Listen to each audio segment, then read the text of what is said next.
안녕하세요. 지혜의 취향입니다. 오늘은 나르시시스트가 반드시 하는 비상식적인 행동들에 대해 이야기해 보려 합니다.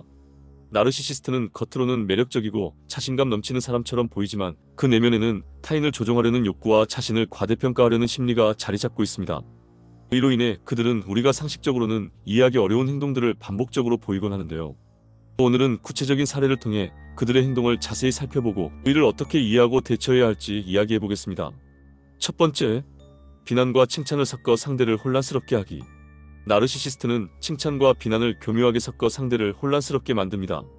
예를 들어 회사의 나르시시스트 상사는 요즘 정말 잘하고 있어라고 칭찬하다가도 곧바로 이런 실수는 왜 자꾸 하는 거야? 너가 원래 이런 스타일인 건 알지만 고쳐야 하지 않겠어? 라고 말하곤 합니다. 이런 방식으로 상대의 자존감을 흔들고 자신에게 의존하도록 만드는 것이 그들의 전략입니다. 이럴 때는 칭찬과 비난을 분리해서 받아들이는 것이 중요합니다. 칭찬은 감사히 받되 비난에 대해서는 감정적으로 휘둘리지 않고 이 문제는 내가 개선할 부분이야 라고 단호히 말하는 것이 좋습니다. 두 번째, 약속을 깨트려 상대를 불안하게 만들기. 나르시시스트는 종종 약속을 의도적으로 깨트립니다. 예를 들어 친구와의 중요한 약속 장소에 나타나지 않고 연락도 받지 않다가 몇 시간 뒤에 깜빡했네. 넌 이해해 줄 거라 믿었어 라고 가볍게 넘기곤 하죠. 이런 행동은 상대를 무시하는 동시에 자신이 우위에 있다는 느낌을 심어주려는 의도입니다. 이럴 때는 실망감을 솔직히 표현하면서도 반복되는 행동에 대해서는 경고를 주는 것이 필요합니다. 다음엔 이런 일이 반복된다면 더 이상 신뢰할 수 없을 것 같아라고 단호히 선을 긋는 것이 좋습니다. 세 번째, 자신은 예외라고 주장하며 규칙을 무시하기. 나르시시스트는 자신만의 규칙을 만들어 타인과는 다른 기준을 적용받으려 합니다. 회사에서 규정을 무시하며 나는 회사에서 중요한 사람이니까 이런 규칙은 지킬 필요 없어라고 주장하는 동료를 본 적 있나요? 이런 행동은 주변 사람들에게 불공정함을 느끼게 하고 조직 내 갈등을 유발합니다. 이런 경우에는 그들의 논리에 말려들지 않고 모두가 같은 규칙을 지킬 때 팀워크가 더 잘 유지될 수 있어라는 메시지를 분명히 전달하는 것이 중요합니다. 네 번째, 타인의 성공을 깎아내리기. 나르시시스트는 타인의 성공을 축하하기보다 깎아내리려는 경향이 있습니다. 친구가 승진했다고 기뻐하면 나르시시스트는 운이 좋았네. 너의 실력으로는 어려웠을 텐데라고 말하며 상대의 성취를 하찮게 만듭니다.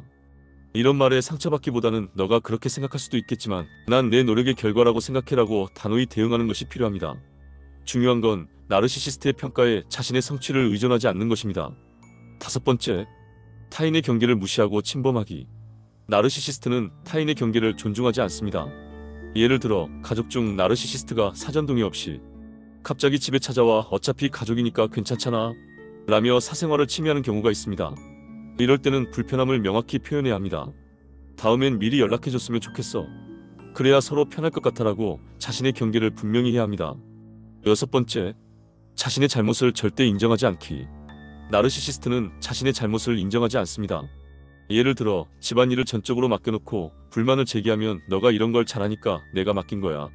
그래서 내가 칭찬한 거잖아 라며 책임을 회피하곤 합니다.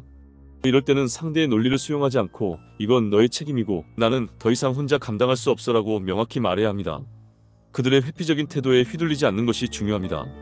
그러므로 나르시시스트와 건강하게 거리 두기를 유지하는 것이 중요합니다.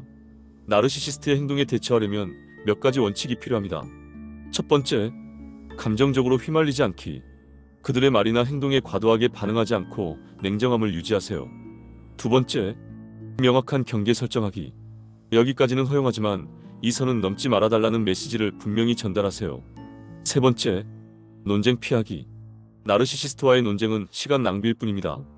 필요할 경우 대화를 중단하세요. 네 번째, 스스로를 돌보기. 규칙적인 운동, 취미생활, 상담 등을 통해 자신의 에너지를 지키세요. 나르시시스트는 우리가 상식적으로 이해하기 어려운 행동을 반복하며 주변 사람들을 지치게 만듭니다.